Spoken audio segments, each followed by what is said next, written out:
विक्रम सम्वत 2072 साल असोज 3 गते नेपालको संविधान जारी भयो। प्रजातन्त्रको प्रादुर्भाव भएपछि संविधान सभाबाट संविधान निर्माण गर्ने नेपालीको चाहना बल्ल 7 दशकपछि पुरा भयो। 4 वर्षको यो अवधिमा संविधानका केही प्रावधान लागू भइसकेका छन् भने केही कार्यान्वयनकै अवस्थामा छन्। कतिपय प्रावधान कार्यान्वयनमा अझै चुनौती देखिन्छ। संविधानमाथिको विश्लेषण र व्याख्या मार्फत आम सर्वसाधारणलाई जति बुझाइन्छ वा स्वीकार्य बनाइन्छ त्यसले त्यति नै अपनत्व बोध गराउँछ र जीवन्तता प्रदान गर्दछ। यस्ता प्रयासले संविधानको सफल कार्यान्वयनका लागि टेवा समेत पुर्याउन सक्दछन्। यही ध्येयका साथ चौथो संविधान दिवसको अवसरमा हामीले डाक्टर शास्त्रदत्त पन्त, पूर्व न्यायाधीश टोप बहादुर सिंह र संविधानविद डाक्टर भीमार्जुन आचार्यसँग कानुनका केही विद्यार्थी र न्यायालयसँग सम्बन्धित व्यक्तिहरूबीच अन्तर्क्रिया गरेका छौँ।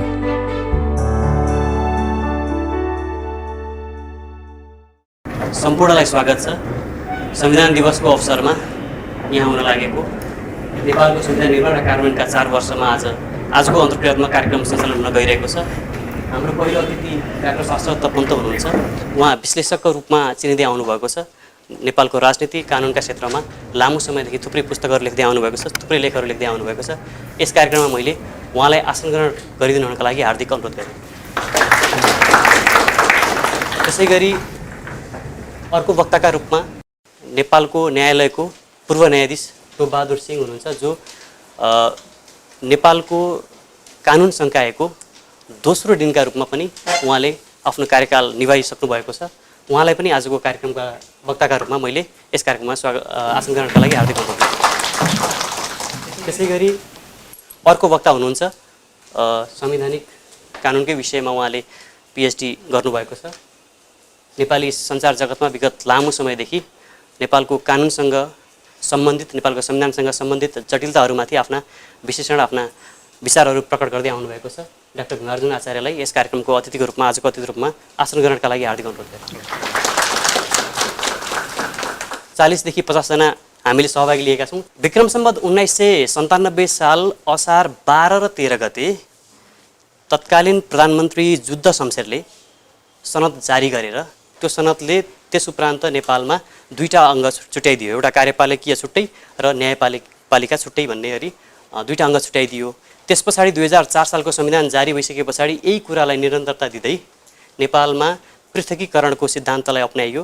त्यसै गरी 2007 साललाई पनि त्यो क्रमलाई अगाडि बढाइयो। फेरि नयाँ संविधान आयो 2015 सालमा।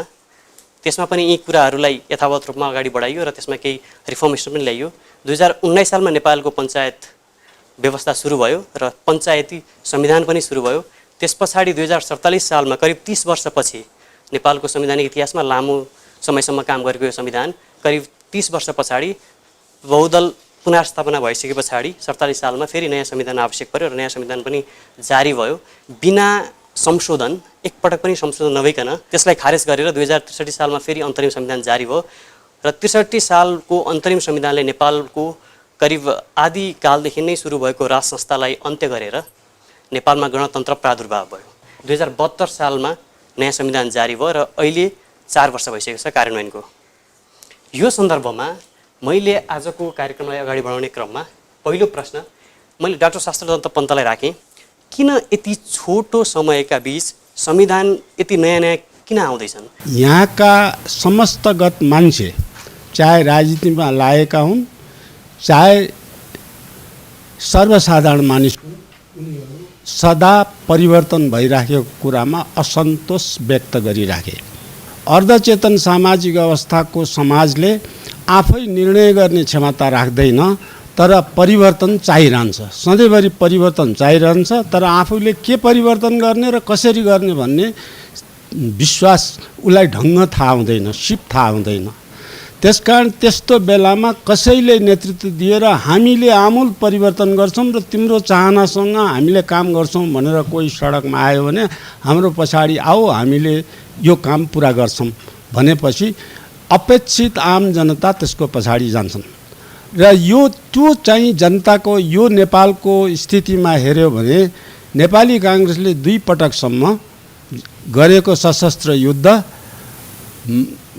एमाले तत्कालीन एमाले गरेको सशस्त्र युद्ध छापाकाण्ड भनिने र माओवादीले गरेको 10 वर्षको युद्ध, अहिले पनि यो संविधान अहिले जुन 72 सालको लागू भइसकेको छ त्यसमा पनि जनताका यी मैले भनेको जनभावना, सामाजिक स्तर, राजनीतिक स्तरमा अहिले पनि ती भावनासँग जनता सन्तुष्ट छैनन् र त्यस अवस्थाबाट नेपालमा जहिले पनि जनता असन्तुष्ट हुने, त्यसमा आफ्नो स्वार्थ साधन गर्न चाहने तत्त्वहरूले त्यो जनताको असन्तुष्टिलाई क्यास बनाएर राजनीति गरिरहेछन्। यो संविधानमा पहिलो संशोधन भयो, त्यो कसले गर्यो? सङ्क्रमणकालीन संसदले। त्यो संसद भनेको कस्तो भनेदेखि जसको आयु 2074 साल माघ 7 गते बढीमा 2074 साल माघ 7 गते छ।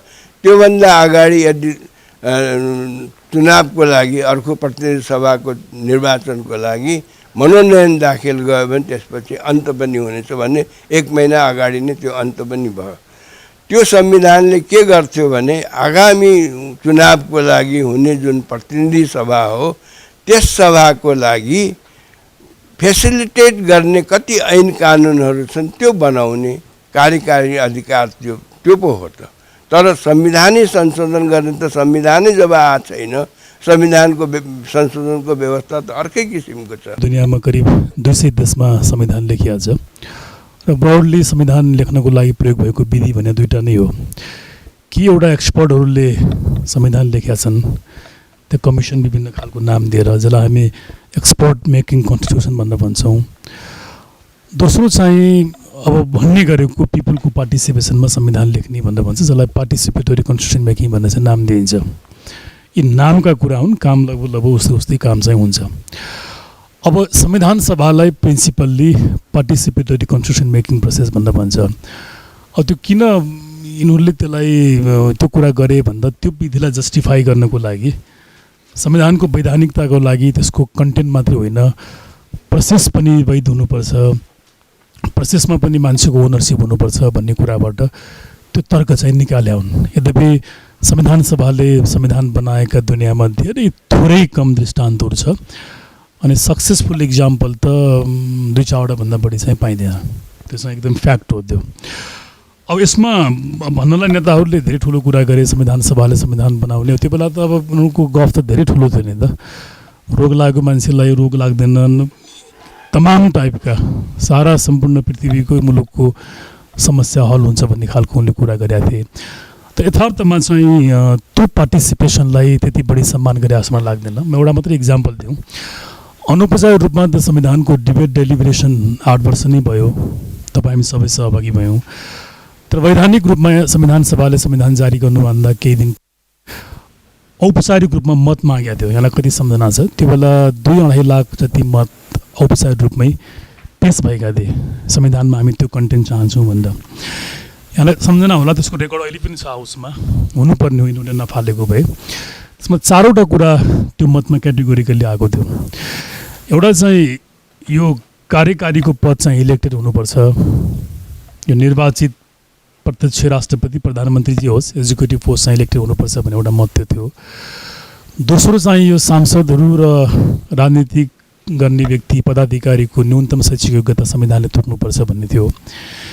तेस्रो चाहिँ यो अहिलेको धर्मनिरपेक्षमा पनि त्यो मत चाहिँ सपोर्टमा थिएन, यो हुनु हुँदैन भन्ने थियो। चौथो चाहिँ अखण्डताको पक्षमा थियो, यो सङ्घीय फङ्गेलाई पनि साथ दिएको थिएन। अब भन्नलाई हामीले यसलाई पार्टिसिपेसनमा संविधान लेख्या या वा भनेर भन्यो, तर त्यो एउटा मत पनि संविधानमा चाहिँ सम्बोधन गरिएन, एउटा त्यो।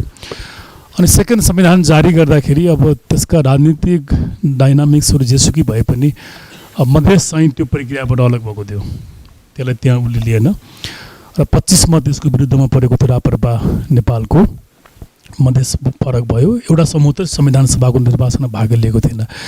यो हिसाबले हेर्दाखेरि 1-2टा त्रुटिहरू यसको निर्माण प्रक्रियामा चाहिँ भए जस्तो लाग्छ मलाई, जुन अहिले पनि यसको जुन च्यालेन्जको रूपमा आइरहेको छ। एउटा कारण चाहिँ यो पनि हो। यसमा चाहिँ तपाईँका केही प्रश्न छन् भने? नेपालको संविधान जारी हुनै लाग्दा भारतीय दूतको रूपमा यस अहिले जो यस मन्त्री हुनुहुन्छ एस जयशङ्कर, त्यति बेला उहाँले 3 दिन भए पनि यो रोकिदिनु पर्यो भन्ने कुराहरू छ। यसलाई बाह्य हस्तक्षेप हुन्छ, इन्टेन्सन चाहिँ कसको हो के खासमा? एकदमै क्रिटिकल्ली भन्दाखेरि जुन दिन दिल्लीमा 12 बजे समझदारी गरे यी नेताहरूले दिल्लीको विटनेसमा, त्यो दिन पछाडिको नेपालको राजनीतिक र कानुनी वा संवैधानिक घटनाहरूमा चाहिँ बाह्य हस्तक्षेप देखिने गरी छ भन्ने चाहिँ मलाई लाग्छ। नेपालमा बाह्य हस्तक्षेपको सुरुवात कहिलेदेखि भएको, यो अहिलेको संविधानमा कतिको देखिन्छ? नेपालमा पहिलो अन्तरिम संविधान 2007 बनेपछि नेपालको विकासको निमित्त भारतका विज्ञ, प्रशासनिक विज्ञ भने भारतको सचिव नेपालमा आएर क्याबिनेटको सचिवको रूपमा काम गरेर भारतको नीति निर्देशन जे थियो त्यो अनुसार सचिवले क्याबिनेटलाई दोहोऱ्याएर गर्थे। यो चाहिँ भित्री र बाहिरी पाटो भन्ने होइन, राजनीतिको प्रत्यक्ष भएको कुरा हो। त्यो बेलादेखि भारतीयहरूको प्रभाव नेपालमा सुरु भएको हो। त्यसपछि नेपालमा ब्लक 75वटा जिल्ला जुन भयो त्यो ब्लकको रूपमा पहिले थियो, ब्लक डेभलपमेन्ट अफिसको रूपमा बनाएको थियो। त्यो भारतीय मोडलको ब्लक बनाएको। त्यसमा चाहिँ ग्रामीण विकास प्रतिष्ठान नारायण भवनमा एउटा प्रतिष्ठान गरेर तालिम दिएर नेपालमा कार्यकर्ता भनेर, जुन कार्यकर्ताले पहिलो नेपालमा पञ्चायत व्यवस्थामा गाउँ पञ्चायतको सीमा निर्धारण गर्ने बाँड्ने काम समेत गरे र गाउँमा चाहिँ नयाँ कृषि योजना, पशुपालनदेखि लिएर ग्रामीण विकासको जम कुरा थियो। त्यो भारतीय मोडलको, जुन मोडल नेहरू डक्ट्राइन अन्तर्गतको थियो।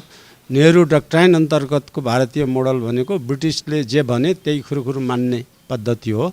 त्यो पद्धतिको आधारमा नेपालमा यसरी प्रवेश गरेको हो। अन्तरिम संविधान 2063 बनिसकेपछि युरोपियन युनियनले प्रत्यक्ष हस्तक्षेप गरेको सबैलाई थाहा छ।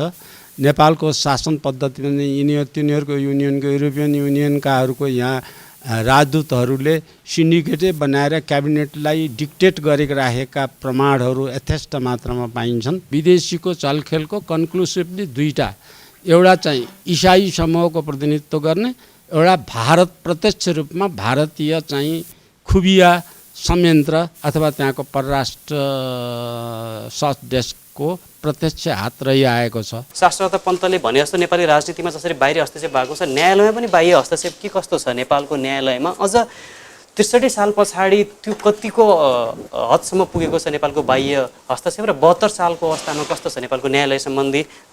कृपया आफ्नो विचार राखिदिनुलाई मैले टोपबहादुर सिंहलाई अनुरोध गरेँ। न्यायालयमा कसरी नियुक्ति हुन्छ? अहिले नियुक्ति गर्ने संयन्त्र भनेको न्यायाधीशका हकमा न्याय परिषद छ र प्रधान न्यायाधीशका हकमा संवैधानिक परिषद छ। र यतिले मात्रै पुग्दैन। अहिले चाहिँ 63 सालको संविधानले एउटा नयाँ कुरा पनि इन्ट्रोड्युस गरेको छ, नयाँ प्रावधान। त्यो हो संसदीय सुनवाई।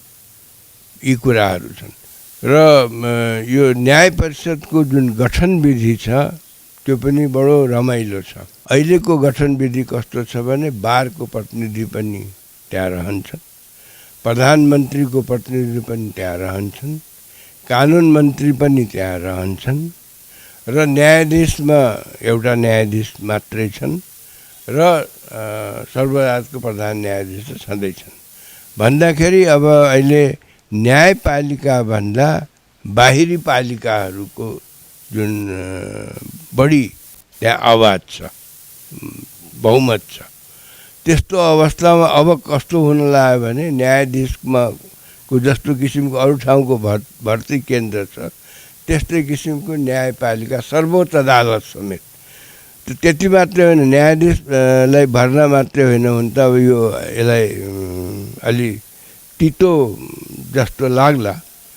कस्तो भइदियो भने अब न्यायाधीश नियुक्त हुँदैन, अहिले त प्रधान न्यायाधीशै नियुक्त हुन्छन्। भन्नुको मतलब के भने कि भोलि त्यो प्रधान न्यायाधीश बनोस् भने अहिलेको अब पछिको हेर्नुभयो भने सबै जो छन् ती सबै प्रधान न्यायाधीश हुन्छन् भने न्यायाधीश होइन प्रधान न्यायाधीशै नियुक्त हुने। अब त्यस्तो अवस्थामा अब कस्तो हो हस्तक्षेप त्यो त तपाईँहरूले नै यकिन गर्नुहोस्। दोस्रो कुरा संसदीय सुनवाई छोडी अर्को रमाइलो सुनवाई छ त्यो एकजना यहाँ महिला आयोग होइन मुस्लिम आयोगमा एकजना व्यक्ति अध्यक्षमा मनोनित हुनुभयो, त्यसको सुनवाई भयो। उहाँ कस्तो पावरफुल मान्छे रहेछ जस्तो लाग्यो मलाई। त्यस्तो पावरफुल त मलाई लाग्छ स्वयं ब्रह्मा पनि हुँदैनन्, कस्तो पावरफुल रहेछ। संसदीय सुनवाई गर्यो भने त्यहाँ अलि ऊ भयो, संसदीय सुनवाई नगरेपछि ऊ स्वतः अनुमोदित भइहाले, त्यहाँ गर्नै परेन। त्यस्तो रमाइलो व्यवस्था रहेछ संसदीय सुनवाईको। सानोभन्दा सानो कुरामा श्रीमानसँग यति आनन्दको त्यहाँ डिस्कसन हुन्थ्यो, डेलिब्रेसन हुन्थ्यो, यति ओपन हुनुहुन्थ्यो उहाँहरू कि अहिलेका जजहरू कप्टी छ उनीहरू चाहिँ। सबै नहोला, जुन तरिकाबाट आए उनीहरू अकुपाइड भएर बसेका हुन्छ। एउटा जजको सबभन्दा ठुलो भर्चु के हो भने ऊ ओपन माइन्डमा चाहिँ इजलासमा बसेको हुनुपर्छ। तपाईँ पहिले नै अकुपाइड हुनुभयो भने त्यहाँनिर जजमेन्ट सही भन्ने कुरा हुँदैन। त्यसैले हेर्नुहोस्, दुःख नमान्नुहोला, निराश नहुनुहोला, आकाश जमिनको फरक छ हिजो र आजको न्यायालयको बारेमा। क्याडर पनि त्यो पैतलादेखि शिरसम्म 100% क्याडर भएको मान्छेलाई यिनले चाहिँ नियुक्ति गर्छ र पछिल्ला नियुक्तिमा पार्टीको लेटर हेडमा चाहिँ सिपाही पठाइएको हुन्छ न्याय परिषदमा। चाहिँ क्याडर हुनु पाप होइन भने, तर क्याडर भएर जज हुनु भनेको महापाप हो। त्यो ऊ प्रधानमन्त्री होस् न, हामीलाई आपत्ति भएन। सार्वभौम सत्ता जनतामा भनेर जुन भनेको छ र 90% यहाँको मूल प्रश्न 90% सांसदले बनाएको संविधान उच्च कोटिको भन्ने जुन चाहिँ सत्ताधारी शक्तिले भन्ने गर्छन्, त्यो चाहिँ सरासर तपाईँले सोधेको कुरा म सोझो स्ट्रेट फरवर्ड सरासर गलत छ। गलत के कारणले छ, रुट कजमा जाउँ। गलत के कारणले छ भने पहिले ती सांसदहरू दलले नियुक्ति गरेका नोमिनेसन गरेका व्यक्तिबाट, त्यसमा पनि धेरै समावेशीबाट नोमिनेसन गरेका व्यक्तिहरू जो चाहिँ हस्ताक्षर गर्न पनि जान्दैनन्, जो बोल्न पनि जान्दैनन्, अत्यन्त अयोग्य तर चाहिँ दलले मन पराएका मान्छेहरू चाहिँ समावेश गरेको छ। अब त्यो दलले जस्तोलाई नियुक्ति गर्यो, जस्तोलाई मनोनयन गर्यो, त्यस्तै जितेर आएका छन्। टोटल सांसद, क्वालिफाइड सांसदको एउटा संविधान सभासद हुन सक्ने क्षमता बाहिरका छन् र त्यो कारणले संविधानमा चाहिँ त्यो 90% भन्ने कुरा चाहिँ त्यो आधारमा लिएको एउटा गलत हो। अर्को गलत के हो भनेदेखि संविधान बनाउँदाखेरि कहिल्यै पनि जनताले बनाएको जनआदेश जुन भनेर भन्छ, जनताको सार्वभौम सत्ता जनतामा भनेर मान्ने हो भने त्यो सार्वभौम सत्ता जनतामै हुनुपर्छ। जनप्रतिनिधिलाई राखेर सार्वभौम सत्ता जनताको भन्ने गलत सोच हो। सार्वभौम सत्ता जनताले चुनावको बेलामा मताधिकारबाट, जनमत सङ्ग्रहबाट मात्रै प्रयोग गर्न सक्छन् र त्यो यो संविधानले त्यसलाई स्वीकारेकै छैन। तिनै चाहिँ आफूले मनोनित गरेका, दलले मनोनित गरेका अनि जे भन्यो त्यो मान्ने खालका मान्छेलाई लिएर आएर बनाएको। तेस्रो पोइन्ट यहाँलाई म के भन्छु भने कुनै पनि संविधान सभामा निर्वाचन हुने विश्वको अभ्यास के हो भन्दाखेरि त्यसमा दलको भिटो लाग्दैन, स्वतन्त्र निर्वाचन भएर आएका हुन्छन् र दलमा संविधान पास गर्नलाई भिटो प्रयोग गरेर जति पनि संविधान सभाका सदस्यलाई छन् त्यसमा दलले भिटो प्रयोग गरेर अथवा त्यसलाई चाहिँ यो पार्टीका नेताले के भन्छन् त्यो चाहिँ स्वीकार, अघि पनि प्रश्न आइसक्यो, त्यो गरेर गर्ने चाहिँ अवस्थाबाट ती स्वतन्त्र मनले गरेको निर्णय मानिँदैन। त्यसकारण त्यो 90% विश्वलाई देखाउनलाई भन्ने वातावरणको कुरा चाहिँ हुनसक्छ, यथार्थमा त्यो हुन सक्दैन। तीनटै लेभलमा एउटै गभर्मेन्टको यस्तो बाहुल्यता हुँदा पनि किन हामीले कन्स्टिट्युसनलाई इम्प्लिमेन्टै गर्न सकिरहेका छैनौँ? ग्रासरुट लेभलदेखि नै हामीलाई त के अप्ठ्यारो नहुनुपर्ने हो नि त? यो सेन्ट्रल लेभलको लिडरसिपमा कमी भएको हो कि लोकल लेभलमा त्यो किसिमको एउटा चेतना नभएको कि यसमा प्रकाश पारिदिनु हुन चाहिँ मैले डाक्टर भीमार्जुन आचार्यलाई नै आग्रह गरेँ। स्थानीय लेभलमा नागरिकको ग्रिभान्स कन्सर्न जे भनौँ त्यसलाई सम्बोधन गर्नको लागि हामी कहाँ स्थानीय तह छ, स्थानीय सरकारको हामी नाम दिएका छौँ। उसले तिनटै पावर प्रयोग गर्छ। केही थोरै जुडिसियल अरू एक्जिक्युटिभ र लेजिस्लेटिभ पावरले प्रयोग गर्छ। अब माथि हामीसँग केन्द्रीय वा युनियन गभर्मेन्ट छ, हामी कहाँ छ। त्यो वास्तवमा बिचको प्रदेशको त केही पनि काम छैन भने अहिलेको संविधानमा लिस्टहरू कसरी बनाइएको छ भने प्रायः कन्करेन्ट लिस्ट पनि छ, उसको जुन एक्सक्लुसिभ लिस्ट भनेको छ, तर त्यो सबै अधिकार कि तलकोले प्रयोग गर्छ कि माथिकोले प्रयोग गर्छ कि हो, यो बर्डन हो भने हो। यहीमा मेरो वास्तवमा सुरुदेखिको एउटा विमति के हो भने कि यो कसका लागि हामी यो चिज गरिरहेका छौँ भने, अनि नेताहरूको कार्यकर्तालाई जागिर दिनको लागि देशले बर्डन लिने हो, 11-12 खरबको ऋण लिने होला भनौँ न। सङ्घात्मकता नेपालको निमित्त अनावश्यक, अवैज्ञानिक र अव्यवहारिक अनि यो देशलाई विपन्न बनाउने बाटो भनेर मैले यो फोरकास्ट नै गरेको, मैले किताबै लेखेर सार्वजनिक गरेको छु। यसमा म सहमत सङ्घात्मक छैन। राष्ट्रिय संसदमा कतिजना सांसद हुनुपर्छ भन्ने जगै छैन, आधारै छैन। सांसद 1 लाख मतदाताको एउटा सांसद हुने प्रावधान चाहियो कि विधि चाहियो कि 2 लाख जनसङ्ख्याको एउटा प्रतिनिधि हुने भन्ने पहिले पूर्वाधार तयार गर्नु पर्यो। केही पनि नलिएर जति मन लाग्यो त्यति बनाउने, 400, 500, 800, 900, 1000 जति मन लाग्यो उति बनाउने, जुन जातको जति मन लाग्यो त्यति आएर बनाउने, यो किसिमको कुराको जगै छैन, साइन्टिफिक जगै छैन। हाम्रो जनप्रतिनिधि इन्डियाको जनप्रतिनिधिसँग तुलना गरेर हेर्नुहोस् त, 445वटा चाहिँ तिनीहरूले चाहिँ बनाएर चाहिँ 400-500ले त्यत्रो चाहिँ 125 करोडको प्रतिनिधित्व गराउँछ। त्यहाँका सांसदहरू प्रान्तका त्यहाँ 30वटा प्रान्तकालाई जोड्नु भयो भने पनि नेपालको भन्दा धेरै सानो छ। अब यो कुराको साइन्टिफिक जग के हो भने कुरा, किनभने यो दिमाग भएको मेन्टल्ली प्रिपेयर्ड, मेन्टल्ली साइन्टिफिक माने इन्टेलेक्चुअल व्यक्ति राजनीति दलमा छँदै छैनन् भन्ने कुरा यहाँ देखिएको छ। जनप्रतिनिधि भनेको त्यो ठाउँका जनताले के माग्छ, के कुरा चाहिएको छ, के दिन पर्यो, त्यसले डे टु डे भेटेर त्यहाँ गर्नुपर्ने, त्यहीँको स्थानीय नभएर पञ्चायतकालमा लागू गरिएको जुन ठाउँको नागरिक छ त्यही ठाउँमा मात्रै, त्यही निर्वाचन क्षेत्रमा मात्रै लड्न पाउँछ भन्ने व्यवस्था, त्यसलाई किन खारेज गर्ने? अहिले यो व्यवस्थामा त्यसलाई किन खारेज गर्ने जो जहाँ पनि लड्न पाउने? अनि दललाई चुनाव चुन्ने हो भने, दलले सबै काम गर्ने हो भने जनप्रतिनिधिमा त्यो दलबाट, दलकोले पाएको भोटबाट प्रतिनिधित्व किन राख्ने? कि देशैभरि जम्मै दललाई भोट दिएर दलले शासन बनाउने, टोटल भोट कति खर्च त्यो बनाउने एउटा आधार जग त चाहियो नि। संविधान बनाउँदा कुनै पनि जग छैन, कुनै पनि आधार छैन। जसले जे मन लाग्यो फौदे अर्धसिल्लीले सडकमा कराएको जस्तो भाषामा संविधान बनाएको छ। त्यो हाम्रो संविधान जारी भएबाटै चाहिँ संशोधनको कुरा उठिराखेको छ। आज 4 वर्ष पुग्यो, केही दलहरूको प्रमुख राजनीतिक इस्यु पनि हो यो इस्युले चाहिँ आफ्नो पोलिटिक्स पनि केही दलहरूले गरिराख्नु भएको छ, राज्यपालले, फोरमले। त के यो संशोधन हुनैपर्छ, अपरिहार्य छ कि यो राजनीतिक कर्मीको एउटा स्वार्थ मात्र हो? कसरी यसलाई विश्लेषण गर्नुहुन्छ? यो मेरो प्रश्न आचार्य सरलाई छ। मेरो आफ्नै एक्सपिरियन्स छ संविधानको रिसर्चको सन्दर्भमा। छोटोमा करिब 2 वर्ष अगाडि हामी यही संविधान निर्माणको विषयमा रिसर्च गर्नको लागि संसद सचिवालय पुगेका थियौँ। त्यो गर्दाखेरि चाहिँ हामीले त्यहाँको भरबेटमहरू अनि त्यसपछि जुन रेकर्डिङहरू भएको छ समितिभित्र र फुल हाउसको पनि, त्यो भिडियो रेकर्डिङ गरिएको छ फुल हाउसको र अडियो रेकर्डिङ गरिएको छ समितिहरूको भनेर हामीले त्यो सूचना पाएर त्यहाँ कर्मचारीको प्रत्येक तहले लास्टमा माथिसम्मको जो हुनुहुन्थ्यो उहाँसम्म पनि हामीले निवेदन लिएर गयौँ। तर त्यो रेकर्ड कतै पनि उपलब्ध गराइएन। हाम्रो रिसर्चको विषय अथवा अब आउने यङ जेनेरेसनहरूले त संविधान कसरी बनाएको थियो भन्ने कुरा थाहा पाउन त त्यही रेकर्डहरू नै प्रमाण हो नि त। जस्तै 47 सालको संविधानको सन्दर्भमा दमननाथ ढुङ्गालाले के भन्नुहुन्थ्यो भन्दाखेरि भरबेटम जुन बनाएको छ त्यो पब्लिकली पाइन्छ, त्यो सबै कुरा चाहिँ रेकर्डेड छ। हो यो सन्दर्भमा भविष्यमा यङ जेनेरेसनले के भएको थियो, 4-5 जनाले मात्र मिलेर संविधान बनाएको हो कि त्यहीँभित्र एक्चुअली डिस्कसन भएको हो भन्ने कुरा थाहा पाउनको लागि त्यो त जरुरत भयो।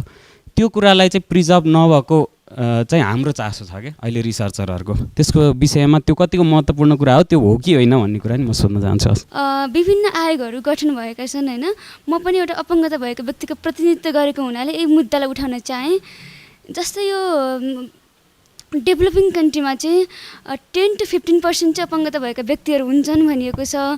मुस्लिम आयोग, दलित आयोग जस्तो विभिन्न आयोगहरूको गठन हुने क्रममा चाहिँ किन अपङ्गता भएका व्यक्तिहरूको आयोगमा चाहिँ कुरा उठेन, किन यसलाई चाहिँ गठन गरिएन भन्ने एउटा मेरो प्रश्न रहेको छ। चाइनाको कन्स्टिट्युसनमा हामीले यदि हेर्ने हो भने त्यहाँ चाहिँ राइट टु फ्रिडम अफ स्पिचमा कसरी दिएको छ भन्दा right to criticise the government भन्ने एकदम त्यहाँ पोइन्ट आउट गरेर दिएको छ। तर हाम्रो नेपालमा हामीले भनिन्छ फ्रिडम अफ स्पिच छ भनेर, तर सबभन्दा बढी अहिले केसेसहरू नै देखिएको भनेको फ्रिडम अफ स्पिचलाई नै हाम्रो रेस्ट्रिक्ट गरिएको छ। सो यो राइट चाहिँ हामीलाई देखाउनको लागि दिएको हो कि यो कसको इन्टरप्रिटेसनमा चाहिँ बढी ध्यान दिएको छ? आजसम्म पार्लियामेन्ट्री सिस्टम छ नेपालमा, अझैसम्म राम्रोसँग मोरल भ्यालुले गाइड गरेको देखेनौँ। अब मेरो प्रश्न भनेकै डाक्टर आचार्यजीलाई छ, यो संविधानमै भएको यो व्यवस्था छ नि, यसमा चाहिँ परिवर्तन गरेर यो शासकीय स्वरूप नै परिवर्तन गर्ने हो भने यसमा केही हदसम्म भए पनि यसमा केही हुन्थ्यो कि? 10 वर्षमा संविधान मात्रै परिवर्तन गर्ने अनि यो संविधान त्यागेर अर्को संविधान ल्याउँदाखेरि राम राज्य आउँछ भन्ने, फेरि आउँदो रहेछ भन्ने। पहिला हामीले चाहिँ एउटा भैरव रिमालको एउटा निबन्ध पढाएका थियौँ, महापुरुषको सङ्गत, फलानाको महापुरुष हो कि भन्यो, होइन त्यो हो कि भन्यो, यो संविधान हो कि भन्यो, त्यो संविधान हो कि भन्यो, कुनै पनि नहुने भयो। त्यसैले हाम्रो जिन्दगीमा रियल्ली हाम्रो जीवनमा साँच्चीकै हामीले जुन व्यवस्थापन अर्थशास्त्रको विद्यार्थीले भने जस्तो समृद्धि चाहिँ कहिले आउला त? यो संविधानमा चाहिँ मेरा थुप्रै रिजर्भेसन भए पनि म यसैलाई करेक्सन गरेर अगाडि बढ्नुपर्छ भन्ने मतको मान्छे हो। कानुनमा मोरल अथोरिटीको बहुत ठुलो भ्यालु हुन्छ। यो देशको बर्बादीको एउटा मुख्य कारण चाहिँ मोरल अथोरिटी नभएर नै हो। नेताहरू अब हामी पनि भनौँ यति अराजक, यति अनैतिक भए कि जसको प्रभाव आज समाजमा देखिरहेको छ। संविधान कानुनी दस्तावेज त हो, तर केवल लिगल अथोरिटीले मात्रै संविधान अगाडि बढ्न गाह्रो हुन्छ, मोरल अथोरिटी चाहिन्छ। हो त्यो मोरल अथोरिटी गुमाएको कारणले गर्दाखेरि संविधान दिवस मनाउनलाई पनि राज्यले उर्दी जारी गर्नु पऱ्यो कि। त्यसैले तपाईँसँग सहमत छु, मोरल पुँजी बहुत ठुलो कुरा हो। अब रोशनीले भन्नुभएको कुरा वास्तवमा गम्भीर हो। यो मैले भन्नुभएको कुरा हामी संविधान लेख्दाखेरि हामीले सल्लाह दिएका थियौँ कि त यो जाति जनजातिवाला कुनै पनि आयोग नबनाऊ, बनाउने हो भने अपाङ्गता भएकोलाई छोड्नुहुन्न भन्ने कुरा उठेको थियो। म दुःखद साथ भन्छु, जो त्यहाँ अलि बलिया बाङ्गा भए तिनको कुरा चाहिँ संविधानमा सम्बोधन भयो, कमजोरको चाहिँ भएन के। अब अपाङ्गता भएका मानिसहरू त्यसै पनि उहाँलाई मैले कमजोर भने होइन, तर केही कुरामा चाहिँ उहाँहरूको त्यहाँ पहुँच पुगेन भनौँ न, त्यो हिसाबले हामी हेरौँ। हरेक संविधानको आर्टिकल सब आर्टिकलको चाहिँ किन लेखियो भन्ने त्यसको एक्सप्लानेटरी नोट हुन्छ, जसलाई हामी व्याख्यात्मक टिप्पणी भन्छौँ कि। यस्तो संविधान हो जसको एक अक्षर पनि व्याख्यात्मक टिप्पणी छैन। यो अदालतमा हामीले बहस गर्दाखेरि अनुमानमा संविधानको अरू शास्त्रको सहारा लिएर चाहिँ हामीले बहस गर्छौँ। एकदम हुनुपर्थ्यो। जस्तो 47 सालको संविधानमा बरु थियो, पछि त्यो मुकुन्द रेग्मीले ठुल्ठुला किताबमै त्यसलाई सङ्ग्रहित गरिदिनु भयो उहाँले, त्यसको यो उद्देश्य थियो भनेर। अनि व्याख्यात्मक टिप्पणी भन्ने पनि उनीहरूले मसौदामा उल्लेख गरेका थिए। यसको कुनै टिप्पणी छैन। यो अब रेकर्ड चाहिँ उहीँ गरी हेर्नुपर्छ। अघिल्लो संविधान सभाको डिबेट चाहिँ एउटा किताबमा उनीहरूले छापेको छ, अघिल्लो संविधान सभाको। तर यो जारी हुँदाखेरिको संविधान सभाको चाहिँ बाहिर आछ नि यहाँले भन्नुभयो जस्तो। उकिर किन चाहियो भने समाज जतिसुकै उन्नत समुन्नत सभ्य भए पनि द्वन्द्व हुन्छ, विवादहरू चाहिँ हुँदो रहेछ, जुनून हुन्छ, कहिले केही हुन्छ। तर भइसकेपछि त्यसलाई रिजर्भ गर्नको लागि त्यो सहाराको लागि चाहिँ लयरीको कन्सेप्ट बाहिर आएको। सर्वसाधारणको लागि संविधान नभए पनि हुन्छ, उसले एउटा आदेशले पनि काम चल्छ। एउटा सामान्य त्यो बेला राणा शासन मैले बेहोरेको हुँ, त्यो बेला के थियो भने सरकारी कर्मचारीप्रति यति अगाध श्रद्धा र अगाध डर हुन्थ्यो। मान्छे हुँदा कहाँ भनिन्थ्यो भने हल्कारा चिठी बोकेर हिँड्थ्यो। अहिले त इमेलको जमाना आयो, अनेक किसिमका प्रविधिहरूको विकास भयो। त्यो बेला हल्कारा बिचाराले लिएर हिँड्थ्यो, एउटा भाला लिन्थ्यो, भालामा घन्टी झुन्ड्याएको हुन्थ्यो, झुन्ड्याएर रात बिरात जङ्गलमा हिँड्थ्यो। तर के भनिन्थ्यो भने सरकारी कर्मचारी हो, त्यसलाई देख्यो भने बाघ पनि पन्चिनुपर्छ भन्थ्यो, बाघ पनि पन्चिन्थ्यो। त्यस्तो किसिमको पनि एकचोटि त्यहाँ व्यवस्था थियो। अब अहिले के सरकारी मान्छे देख्यो भने त्यसलाई पहिले मर्कारी गर भन्ने हुन्छ त्यहाँ देख्दा साथ। र अर्को हाम्रो के भयो भने अब संहिताको यत्रो कुरा भयो। आज संहिताको 2 वर्ष भइसक्यो हाम्रो संविधान लागू भएको। प्रदेश सभा र प्रतिनिधि सभाको सँगसँगै निर्वाचन भएको थियो। त्यस बेला चाहिँ संहिताले अब यहाँ स्वर्ग ल्याउँछ भन्ने भयो। वास्तवमा यो संहिता भन्ने नेपाली जनताको मागै होइन। साँच्चै भन्यो भने यी पार्टीहरूले पनि संहिता मागेका थिएनन्। संहिताको तपाईँहरूलाई याद होला, जब यो 63 सालको संविधान बमोजिम प्रतिनिधि सभाको चुनावको लागि मिति तोकियो, मङ्सिरमा मिति तोकियो, अनि त्यहाँ आन्दोलन सुरु भयो। तराईमा आन्दोलन सुरु भयो। आन्दोलन यस्तो हिंसात्मक आन्दोलन भयो जसले गर्दाखेरि बाध्य भएर संहितालाई मान्नु पर्यो। अझ ईश्वरको कृपा त अझै रहेछ भनौँ। पुरा तराई बेल्ट पुरा एउटा वन प्रदेश भन्ने हुनुपर्छ भन्ने भयो। अहिले 2 प्रदेशमा केही जिल्लाहरू मात्रैलाई दिइएको छ। त्यसले पनि अब हेर्दै जाउँ के गर्छ भइराखेकै छ। हाम्रो संविधान किन बदलिरहेछ भने यहाँ ठिरै हुन दिँदैन। अब अहिले 2 वर्ष भयो, 2/3 बहुमतको सरकार छ। अब फेरि वितण्डा सुरु भइसक्यो। ती भित्रैकाले लाग्छन् यहाँ। जस्तो उसमा 48 सालमा गिरिजाप्रसाद कोइराला बहुमत लिएर आउनु भएको थियो। 2-2.5 वर्ष के भएको थियो सुरु भइहाल्यो। उहाँले मध्यावधिमा जानुभयो, त्यसपछि के हालत भयो। यस्तो किसिमको अवस्था छ। आफैले आफूलाई निर्णय गर्न सक्ने क्षमतामा उठाउन सक्ने इन्टेलेक्चुअल भए, इन्टेलेक्चुअल झोले भएनन् भने, इन्टेलेक्चुअल कुनै नेताको पछाडि बोकेर हिँड्ने भएनन् भने, विद्यार्थी सधैँ पनि त्यो कसैको पछाडि नजाने र विवेक प्रयोग गर्ने भए भने त्यसले चाहिँ नयाँ परिवर्तन ल्याउन केही भूमिका खेल्ला जस्तो मलाई लाग्छ। इन्टेलेक्चुअलको भूमिका के हुन्छ भन्ने यो देश अब इन्टेलेक्चुअलले बनाउने पूर्वीय सभ्यताको हिसाबमा संविधान नेपालको व्यवस्थापकीय पक्षका सम्पूर्ण कुरा संविधान by the Nepali, of the Nepali, for the Nepali भन्ने संविधान हुनु पर्यो। अहिलेसम्म बनेका संविधान नेपाली मनले, नेपाली सोचले बनेका छैनन्। यी घटनाले साबित भएका छन्।